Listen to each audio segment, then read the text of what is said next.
ഈ വീഡിയോയിൽ കാണുന്ന ഒരു പർപ്പസാരി പാലാടും അതിൻ്റെ ഒരു സിരോഹി പിടക്കുട്ടിയും വിൽപ്പനയ്ക്ക് 6 ദിവസമേ ആയിട്ടുള്ളൂ. പിടക്കുട്ടിക്ക് നല്ല പാലുള്ള നല്ല ക്വാളിറ്റിയുള്ള ആടാണ്. വളർത്തുകാർക്ക് എന്തുകൊണ്ടും അനുയോജ്യമാണ്. പാൽ ആവശ്യമുള്ളവർക്ക് എന്തുകൊണ്ടും അനുയോജ്യമാണ്. ഇതിന് വില ചോദിക്കുന്നത് 30,000 രൂപയാണ്. ആവശ്യക്കാർ താഴെ കാണുന്ന നമ്പറിൽ ബന്ധപ്പെടുക. സ്ഥലം എറണാകുളം ജില്ലയിൽ പെരുമ്പാവൂരിനടുത്ത് നെടുങ്ങപ്ര.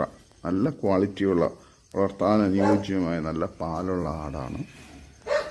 2 ലിറ്ററിന് മുകളിൽ പാല് കിട്ടുന്ന ആടാണ്.